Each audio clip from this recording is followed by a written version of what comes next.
Hi, Jeff here. Today's episode comes from Cornwall, where I'll be chatting to Michael. Michael is a sprightly 90-year-old who comes from Essex, right on the other side of the country, and who has lived in the Grand Duchy for round about 60 years. As you watch this video, please bear in mind that Michael is visually impaired, having lost most of his sight to macular degeneration. However, as you will see, he's not lost any of his other faculties. So here we go, introducing Michael.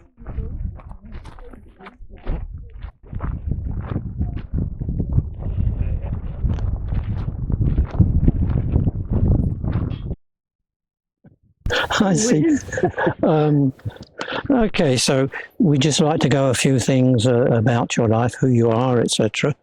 And the first question is a bit strange, but if you could have your life again, if you could start again, would you prefer to be born today or back when you were actually born?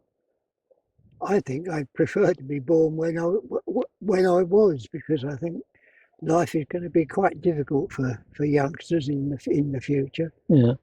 And certainly with the work I did, I had the best years in that. It was in communication, and that was I went through all the satellite series of innovation, and left when cables came in, the glass fibre cables.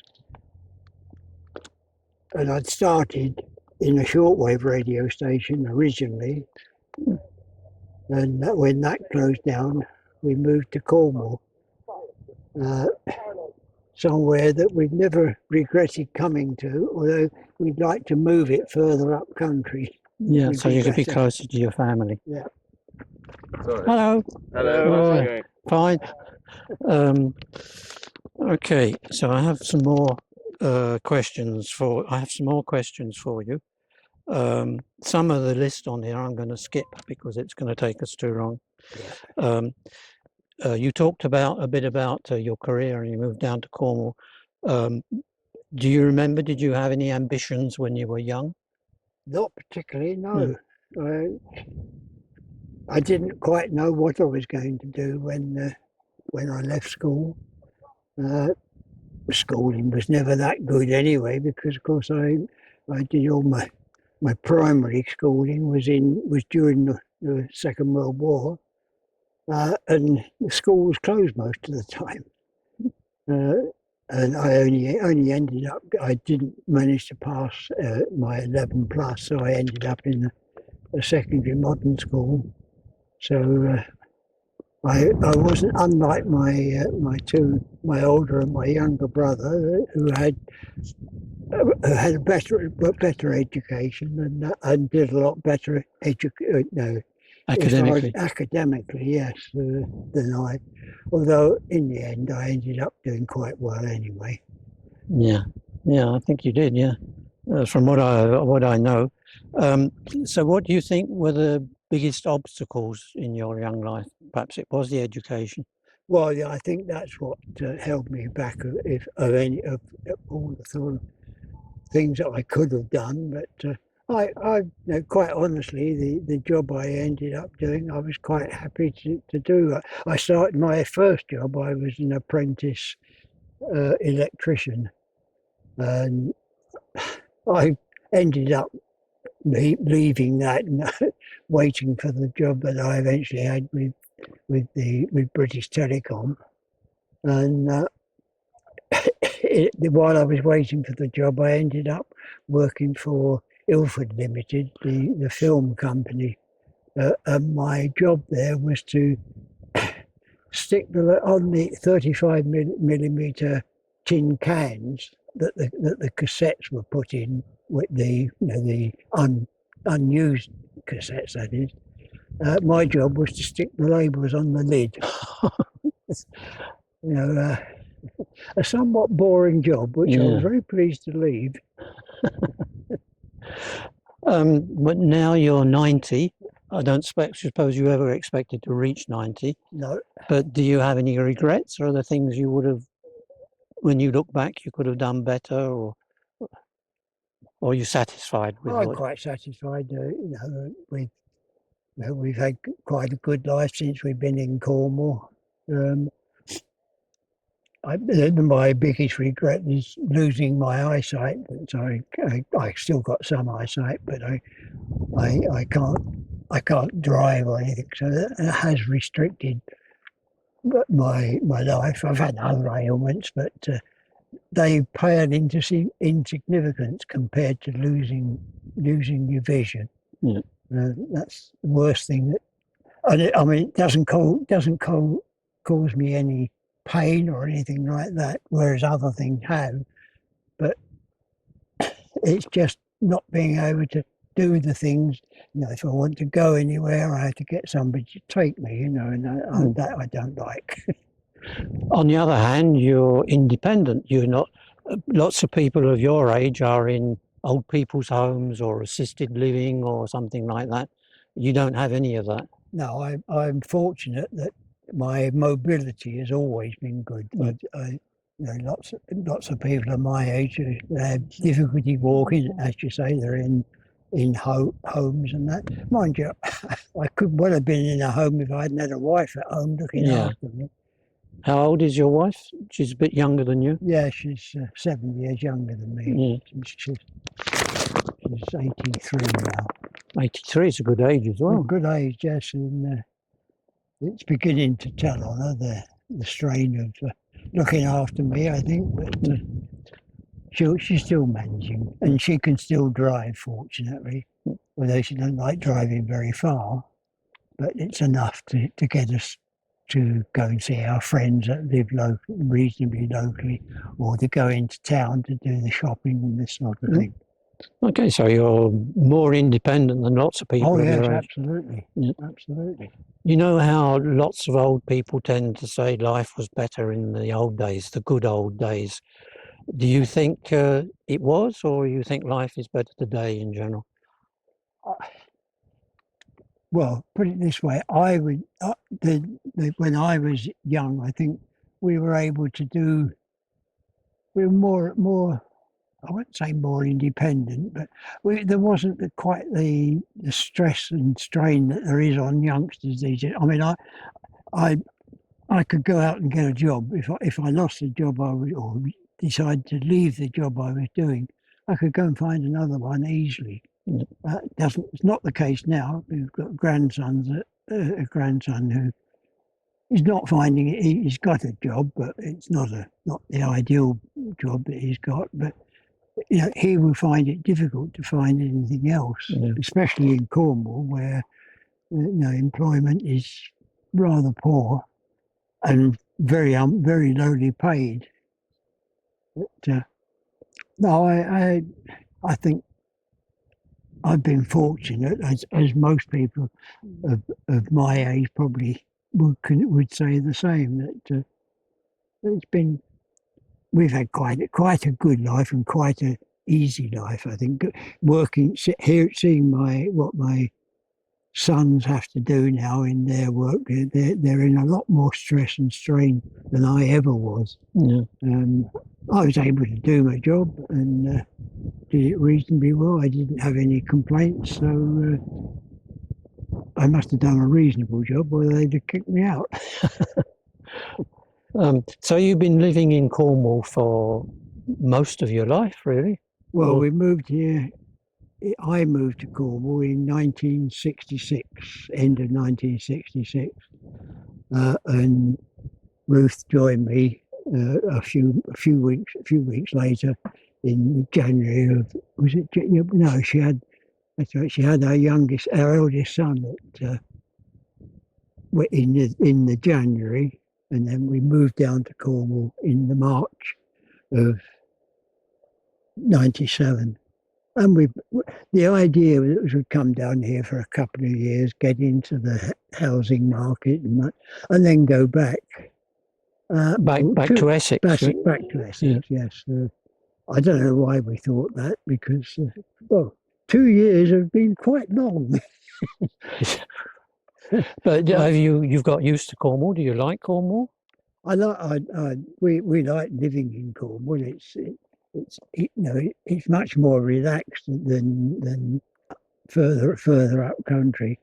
But the biggest problem is we live so far away from family. It's 300 miles to go up and see our eldest son, who lives up in the London area, and my brother lives in Paris anyway, and we find it difficult. It's difficult for us to travel now anyway, but it's equally as difficult for them to travel down to us. It's particularly those that come from Paris. It's a hell of a journey. Let's go back to a few questions. A bit of an awkward one. At 90, the big day is coming one day. What's your view on death? Well, I don't really want it to happen, and I just hope that when it does, that it's quick. Yeah. But it's inevitable that I've not got that much longer to go. But the longer I can survive, the better. Yeah. Well, you look in good shape for I don't know, for any age. It's. But do you believe in life after death and all that sort of thing? No, I don't. Yeah. No.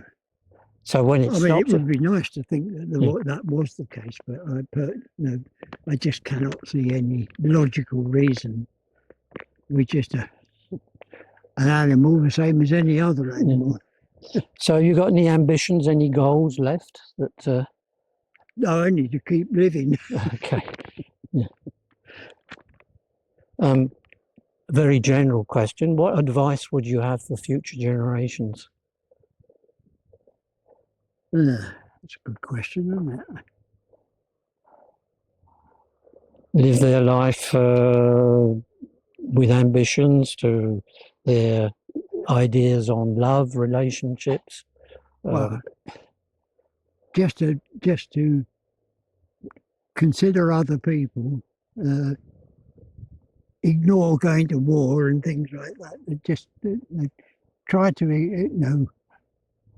realise that other people have got different views to you, and you don't have to go out and kill them to cure the problem. But it's a difficult question when it's just thrown at you like that. You've got to think about that one.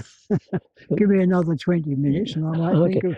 So basically you're talking about tolerance. Absolutely, yeah. That's the word.